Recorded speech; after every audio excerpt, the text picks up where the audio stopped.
Sveiki, eteryje laida Autopilotas. Praėjusioje laidoje pasakojame, kad Lietuvoje gaminamos sportinės pavarų dėžės. Šiandien papasakosim, kaip vyksta jų gamyba. Viskas prasideda nuo to, kad jeigu sugalvoji kažkokią tai greičių dėžę daryti, tai jinai pirmiausia atkeliauja čia. Tai pirmoje eilėje viskas paišosi, braižosi ir žiūrim. Žmonės sėdi prie kompo ir galvoja, kaip čia padaryti, ne? Ja.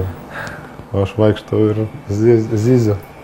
Sugalvojus gaminti sportinę pavarų dėžę kažkokiam konkrečiam automobiliui, pirmiausia reikia pasidaryti tikslius brėžinius. Tam gamykloje sėdi keli konstruktoriai, kurie galvoja, kaip ją padaryti tinkamą kur kas didesniam galingumui. Be to, didžioji dauguma pavarų dėžių yra konstruojamos tame pačiame korpuse. Martynas labai arti viso proceso. Praktiškai nėra pavarų dėžės detalės, kurios jis nepažintų. Ant konstruktorių stalo gulėjo brėžinys su Evo 10 detalėmis. Martynas iš karto ją pažino. Čia nauja desetkė, jau matau. Bet tai tu taip meti akį ir jau viską žinai? Tai būtų gėda, nežinau. Krumplio. Būna, retai. Tai kai kam nors naujo darai, tada rankos nečiupinėjęs. Pagaminus brėžinius yra užsakomi metalo lydiniai. Ilgi strypai kol kas niekuo neprimena krumpliaračių, tačiau tai nėra paprastas metalas. Konstruktoriai užsako specialų lydinį. Kiekvienas strypas yra specifinis. Tiesa, kokie tai lydiniai Martynas nesutiko išduoti. Čia jau tokia biškį paslaptis. Tai tas viskas yra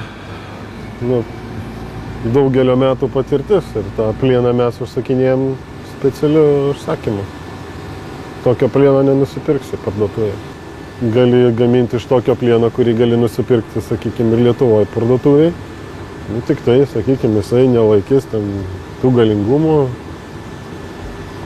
kuriem mes darom. Plieno strypai supjaustami reikiamo storio griežinėliais ir tokie gabaliukai ruošiami apdirbimui. Apdirbimas labai įdomus, pavyzdžiui, metalui nuimamas stresas.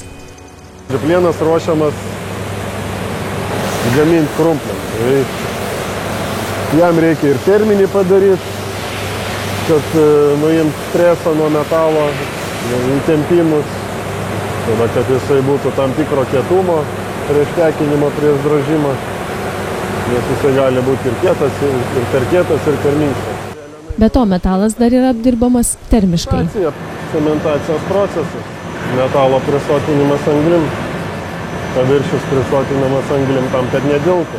Pats krumplis, jeigu tu cementacijos nepadarysi, jisai bus tvirtas ir bus elastingas. Bet jeigu neprisotinsi anglim, jisai sudils. O krumplis prisisotina anglim tam, kad nediltų. Pjaustim plieną, ką tada darom? Tada jisai yra specialiai apdirbamas, sutankinimas plienas ir va čia va jau tokie ruošinukai paruošiamas. Čia jis dabar paruoštas jau pjaustimui? Paruoštas programiniam sakliam, paruoštas aptekinimui. Zagatov. Viena itin svarbi proceso dalis – laboratoriniai metalo tyrimai. Nedideliai patalpėliai sėdi dvi moterėlės, apsikrovusios mikroskopais ir žinynais ir tiria metalo sudėtį. Pasirinktinai iš kiekvienos partijos įmamos detalės ir tyriama, ar jų metalo sudėtis atitinka specifikaciją, ar nėra mikroįtraukimų. Terminiam apdirbime yra partija krumplių keliauna. Ir prie kiekvienos partijos mėginukas, sakykime. Tai kas jau daro? Nustatoma įsotinimo gylis, struktūros kokybė ir kietumas paviršinis. Ir pagal tai yra, sakoma, sprendžiama kokybė. Nors didžioji dalis detalių gaminama automatizuotai, kai kurias tenka gaminti rankiniu būdu. Dažniausiai tai detalės, kurios yra iš bandomosios partijos. Bandomoji pavarų dėžė ar visai nestandartinės dalys. Tokios detalės, kaip, sakykime, dabar naują dėžę gamini, tai tu nedarysi 50 vienetų. Tai va, po vieną vienetą arba arba kažkokiai tai detalės sandėly nėra, programinės užimtos, tai gali taip padaryti. Tačiau didžioji dauguma detalių yra gaminamos pilnai automatizuotose staklėse. Tai reikia suvesti detalės duomenys ir kompiuteris jas išpjausto itin tiksliai. Žmogiškos klaidos šiuo atveju išvengiama. Tačiau tokios staklės itin brangios, kai kurios jų kainuoja iki $500 000 litų. Krumpliaračiai pradžia darosi čia. Zagotovkė. Čia yra zagotovkė, šliaužikliai tekinasi. Šitos staklės krumplius šliaužiklius daro, šitos velenus. Išsitekino krumplis su kumšteliais, tada jos eina jau krumplių drožimas. Krumpliai pjaustomi vienomis naujausių staklių. Tai elektroerozinis būdas, kuris tiesiog išdegina metalą. Vielutės pagalba išdegina metalą. Viela ne pati pjauna, bet eina... Kaip elektrodas reikia, ne? Taip. Jos pliusas yra, kad tikslumas mikronais, o minusas laiko. Ilgai daro? Ilgai daro. Bet tiksliai. Bet tiksliai. Ir faktiškai broko nedaro. Jeigu pačiu paprasčiausiu būdu, tai prasme su įrankiais droži, tai vis tiek yra ir broko procentas. Kitas būdas – greitesnis, bet brangesnis. Dantukus drožia, su įrankiu. Sukasi ir šitas patronas vadinamas, sukasi ir įrankis sukasi ir drožia vienas.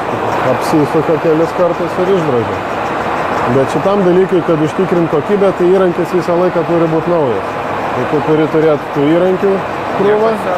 Kiekvienam krumpliui naujas įrankis. Ir va taip va jau tokia detalė pusiau gatava. Toks jau beveik paruoštas krumpliaratis vėl apdirbamas termiškai.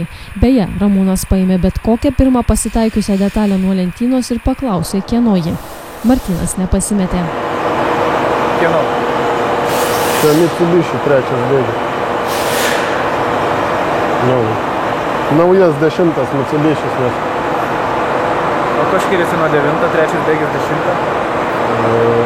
Skiriasi danties profilį ir konstrukcija iš vis dėžės, nes mes dabar 10 Mitsubishi kartu su MML Anglijos raliartu ir tuo pačiu ją reikėtumą išdirbinėjom visiškai naują 10 Mitsaus dėžę. Nes galingumai ant tiek auga, kad jau ir pati pirmoji versija, kuri buvo 2008 padaryta, jinai jau ne visais atvejais pasiteisino. Po kiek laiko Ramūnas dar provokuoja. Darbininkas laiko kažkokį krumpliaratį. Čia Honda atbulinis bėgis. Kas? Honda atbulinis bėgis. Iš kur žinai? Matau. Po to krumpliaračiai yra apdirbami mechaniškai, nuvalomas ir nupoliruojamas paviršius. Visi krumpliaračiai tarsi verda vibruojančiuose kubiluose su specialiais įvairaus dydžio akmenukais. Čia yra abrazyviniai akmenukai, jie sušvelnina kampus visus, aštrių kampų nelieka, paviršių išlygina, visa detalė daug. Jinai tada tampa gražiai ir blizganti, ne? Nu, taip. Po poliravimo detalė keliauja į šlifavimo cechą. Prieš terminį ir taip čia po terminio jau po vibracinių vonių visų. Bet jinai dar nėra tokia skaidri ir gražiai blizganti.